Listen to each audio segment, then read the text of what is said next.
नमस्कार, मैं डॉक्टर जितेंद्र कुमार आपका जेके बायोलॉजी क्लास में स्वागत करता हूं और आज के हम इस वीडियो में इथिलीन के बारे में और उसके ट्रिपल रिस्पॉन्स के बारे में समझेंगे कि इथिलीन जो गैस है ये कैसे ट्रिपल रिस्पॉन्स करते हैं और ये कब करते हैं और साथ साथ यह भी देखेंगे कि इथिलीन का सिंथेसिस प्लांट में कैसे होता है। और यह काफ़ी महत्वपूर्ण टॉपिक है और कंसिस्टेंट इससे एग्जाम में सवाल पूछे जाते हैं। तो आइए हम लोग देखते हैं। तो इथिलीन जो हार्मोन है, गैस हार्मोन है जो प्लांट सेल्स के द्वारा रिलीज किए जाते हैं। तो पहला एक चीज आपको ध्यान रखना है कि इथिलीन का जो प्रोडक्शन कैसे होता है, इससे सवाल पूछे जाते हैं। तो इसका जो स्टार्टिंग मटेरियल है मिथोनिन, ध्यान रखना है कि मिथोनिन से ही क्या है, इथिलीन का निर्माण होता है। मिथोनिन क्या है, एमिनो एसिड है। तो सबसे पहले मिथोनिन है, एस एडिनोसाइल एल मिथोनिन में क्या होते हैं, कन्वर्ट होते हैं।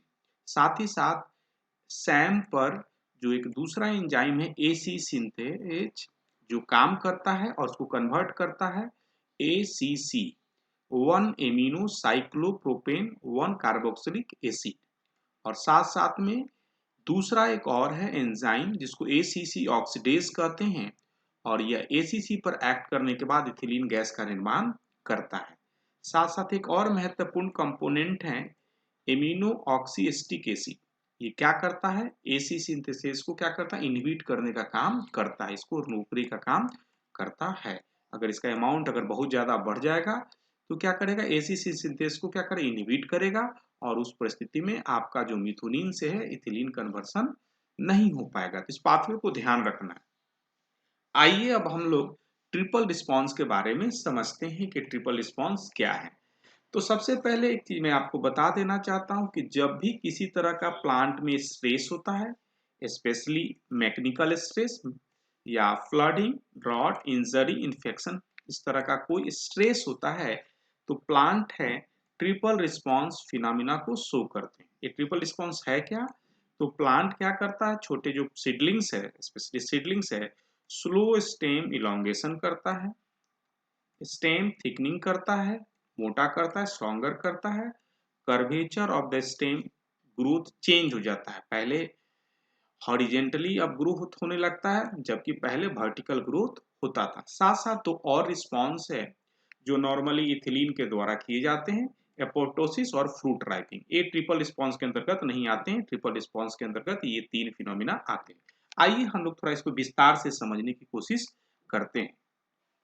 तो यहाँ ये ट्रिपल रिस्पॉन्स फिनोमिना को दिखाया गया है कि जैसे जैसे आप सीडलिंग्स में इथिलीन का कॉन्सेंट्रेशन बढ़ाते जाते हैं तो आप क्या इफेक्ट देखते हैं।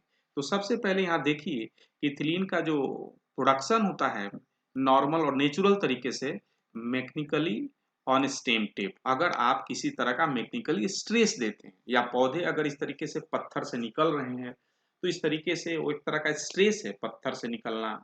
तो हम यहाँ पर देखते हैं कि नेचुरली अगर इथिलीन उस स्थिति में वो करते क्या है, पौधे इथिलीन का प्रोडक्शन करते हैं।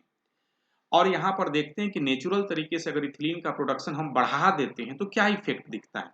तो सबसे पहले कि जैसे ही हम लोग इथिलीन का थोड़ा भी प्रोडक्शन बढ़ाते हैं तो आपका जो seedling stem strong stop elongating, मतलब आप देख रहे थे कि इलोंगेशन हो रहा था, अब इलोंगेशन नहीं होने लगता है। जैसे और थोड़ा हम कॉन्सेंट्रेशन बढ़ाते हैं तो क्या होता है, सीड लाइनिंग जो सीडलिंग्स है, ये एक जो स्टेम है मोटा होने लगता है। यहाँ आप देख सकते हैं पतला है और ये क्या होता है, मोटा होने लगता है। साथ साथ आप देखेंगे और अगर कॉन्सेंट्रेशन बढ़ाते हैं तो ये बिल्कुल हुक जैसे आकार में बन जाते हैं और ये बेंड कर जाते हैं और ये हॉरिजेंटली ग्रो होने लगते हैं। तो जैसा कि मैंने आपको यहाँ पर दिखाया था, stem cell slow stem cell elongation, stem thickening, stem मोटा हो जाता है और curvature of the stem growth, मतलब हुक के आकार हॉरिजेंटली ग्रोथ होने लगते हैं। आइए हम इससे संबंधित अब कुछ सवाल को देखते हैं और काफी आपको अच्छा लगेगा। तो सबसे पहले एक सवाल देखते हैं जो CSIR नेट में 2018 में पूछा गया। काफी सिंपल सवाल है कि आप डार्क ग्रोन अरेबिडोसिस सीडलिंग्स हैं, ट्रिपल रिस्पॉन्स शो करता है when expose to ethylene hormone, बिल्कुल सही है। Which of the following option character of the triple response, क्या कैरेक्टर है, क्या फीचर्स है ट्रिपल रिस्पॉन्स का, वही आपको बताना है। और आप देख सकते हैं तो पहले आपने बताया था कि सूट इलोंगेशन घट जाएगा, तो ये आप ये सूट इलोंगेशन घट जाएगा। ये भी हो सकता है, ये भी हो सकता है, ये दोनों तो हो नहीं सकता है, ये दोनों नहीं हो सकता है। साथ-साथ आपने देखा था इंक्रीज सूट थिकनेस, जो थिकनेस है, जो मोटाई वो इंक्रीज करने लगता है। तो आप यहाँ से ही देख सकते हैं और ये नहीं हो सकता है, तो इस तरीके से यहाँ से ही तीनों में से कोई नहीं हो सकता। साथ-साथ यहाँ आप देख सकते हैं और ये तीसरा रिस्पॉन्स होता है टाइटिंग ऑफ एपिकल हुक। हुक का निर्माण होता है और हॉरिजॉन्टली ग्रो करते हैं। आप देख सकते हैं यहाँ पर कि हुक का निर्माण हो रहा है। अब हम लोग देखते हैं दूसरे सवाल को। For which of the plant hormone biosynthetic pathway one amino cyclopropane one carboxylic acid intermediate, मतलब कि कौन सा बायोसिंथेटिक पाथवे में आपका सिंथेसिस में ये इंटरमीडिएट मॉलिक्यूल बनता है। आप अभी देखे थे 1-ACC। आप यहाँ देख सकते हैं कि ACC का निर्माण इथिलीन के प्रोडक्शन में होता है। तो आप यहाँ इसका आंसर क्या हो जाएगा, ये इथिलीन का प्रोडक्शन में यहाँ पर आप देख सकते हैं ये 2016 में पूछा गया। आइए अब हम लोग और देखते हैं ट्रिपल रिस्पॉन्स से संबंधित सवाल को। अगर आप dark grown seedlings triple response expose to ethylene, which of the following is not part of triple response, जो ट्रिपल रिस्पॉन्स का पार्ट नहीं है। आप अच्छी तरीके से इससे भी कंपेयर कर सकते हैं। पहला चाहिए डिक्रीज स्टेम इकोकोटाइल इलोंगेशन, ये बिल्कुल सही है।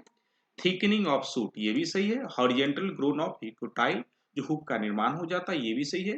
Rapid unfolding expansion of lip, ये जो है आपका बिल्कुल सही नहीं। और आपसे पूछ क्या रहा है, not part of triple response, तो आपका आंसर जो हो जाएगा ये आपका आंसर होगा।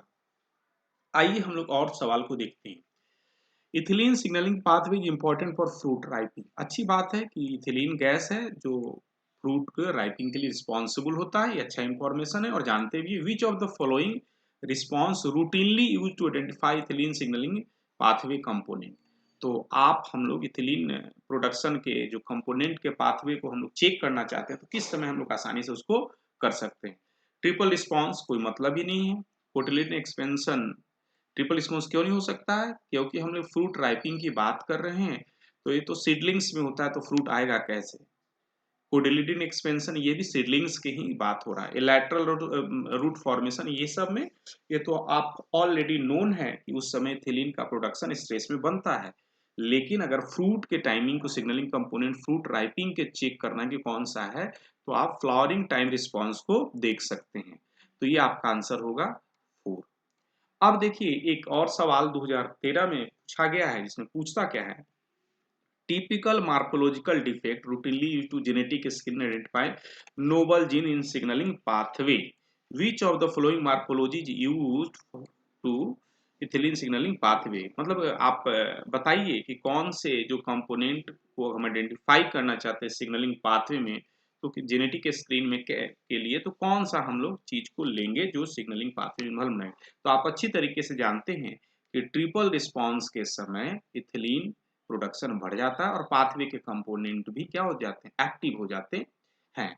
तो साथ साथ अगर ट्रिपल रिस्पॉन्स के लिए हम जीन को आइडेंटिफाई करना चाहते हैं म्यूटेंट को, तो हम लोग उस मार्फोलॉजी को उस स्थिति में देखने की कोशिश करेंगे सीडलिंग्स में, और हम बता सकते हैं कि अगर इसके डिफेक्ट के चलते ट्रिपल रिस्पॉन्स नहीं हो रहा है। तो अगर आप वीडियो को लाइक करते हैं तो चैनल को सब्सक्राइब करें, शेयर करें और अपना कमेंट बॉक्स में जरूर लिखें। यह हमें नए वीडियो बनाने के लिए इनकरेज करता है। Thank you for watching the video.